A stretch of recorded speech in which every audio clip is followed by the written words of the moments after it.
Hi friends, मैं परविंदर खारी। Friends, आजकल इन दिनों यूएसए में यूएस चैम्पियनशिप चल रही है, जहां इस पूरे टूर्नामेंट में सबसे आगे फाबियानो क्रुआना और हिकारू नाकामुरा के बीच में कंपटीशन चल रहा है। तो फ्रेंड्स, आज की हमारी गेम इस टूर्नामेंट के 6th राउंड की है, जो फाबियानो क्रुआना ने जेफरी जियोंग के सामने खेली थी। फ्रेंड्स, जेफरी यूएसए के ग्रैंड मास्टर हैं और वे वहाँ पर यूएसए के थर्ड यंगेस्ट ग्रैंड मास्टर हैं, जिन्होंने ग्रैंड मास्टर टाइटल सिर्फ 14 साल की उम्र में अचीव किया था। तो फ्रेंड्स, इस गेम के दौरान जेफरी की रेटिंग 2663 थी, वहीं फाबियानो का experience, rating and everything else Jeffery के सामने बहुत ज़्यादा है। फाबियानो की रेटिंग 2828 है। फ्रेंड्स, आइए सीधा इस गेम पर चलते हैं। यहाँ गेम की शुरुआत की फाबियन ने E4 के साथ, तो जेफरी ने रिप्लाई दिया E5 से, नाइट F3 तो knight C6, bishop B5, Ruy Lopez opening, then knight F6 तो D3, बिशप C5 तो bishop takes C6, D takes C6, then इसके बाद यहाँ फाबियानो ने कैसल किया, queen E7, knight at B goes to D2, then bishop H4, knight को pin किया, then H3, bishop H5, A3, then A5 तो night C4, then night D7।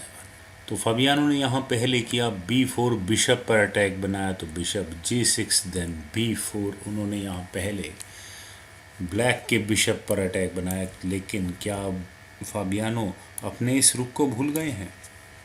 Suppose अगर यहाँ ब्लैक करे A टेक्स B4, तो white यहाँ इस pawn exchange को कंप्लीट नहीं कर सकता, लेकिन वाइट यहाँ पहले कर सकता है बिशप G5, वो यहाँ क्वीन पर अटैक बना सकता है। तो इसका डिफेंस ब्लैक F6 से ही करेगा, लेकिन इसके बाद A टेक्स B4, और यहाँ इस तरह ये मटेरियल एक्सचेंज बिल्कुल इक्वल रहेगा।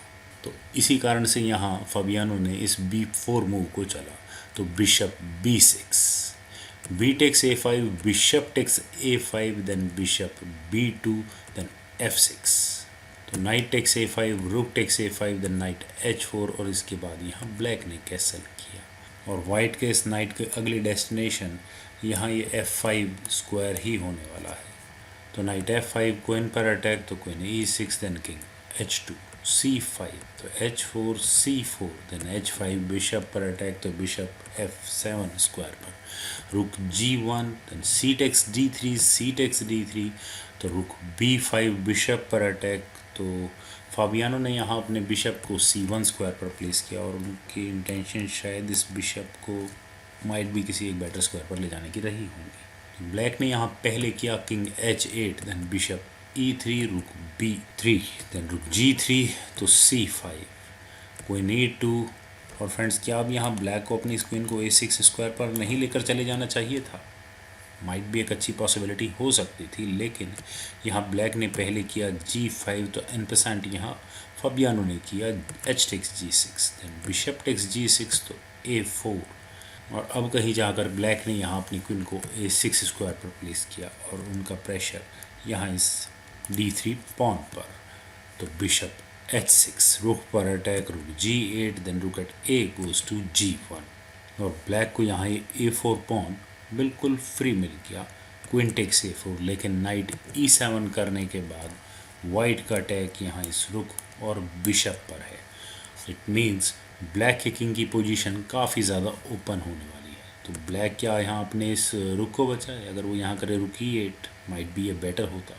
तो knight takes G6 check, then H takes G6, और आप कह सकते हैं कि काफ़ी हद तक हम इस गेम को इक्वल ही कंसिडर करेंगे, लेकिन यहाँ जेफरी ने अपनी क्वीन को D4 स्क्वायर पर प्लेस किया, तो क्वीन D1 यहाँ इस रुक पर अटैक। तो अब ब्लैक को यहाँ क्या करना चाहिए? रुक A3, ये ज़्यादा बेटर ऑप्शन होती है। और अगर हम यहाँ से इस गेम को आगे बढ़ाएं, तो knight takes G8, then king takes G8, और गेम वाइट के फेवर में तो होती, लेकिन एटलीस्ट यहाँ ब्लैक का ये रुख तो सेफ रहता। लेकिन यहाँ इस पोजीशन से ब्लैक ने किया था C4, तो वाइट को और चाहिए भी क्या?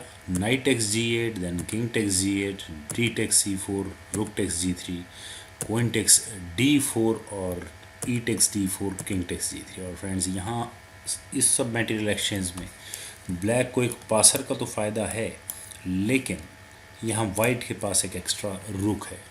बिशप टेक्स E4, देन रुक D1, d4 पॉन पर अटैक तो d3, देन f3 बिशप पर अटैक तो बिशप g6 स्क्वायर पर, देन रुक a1। और अब यहाँ ब्लैक को क्या करना चाहिए, चेस इंजन के हिसाब से तो यहाँ ब्लैक को अपने बिशप को e8 स्क्वायर पर लेकर जाना चाहिए था। और अगर यहाँ से गेम आगे बढ़ाएं तो rook a7, then knight c5, b7 pawn का डिफेंस यहाँ ब्लैक आराम से कर सकता है। लेकिन यहाँ ब्लैक ने किया था किंग f7, तो रुक a7, b7 पॉन पर अटैक।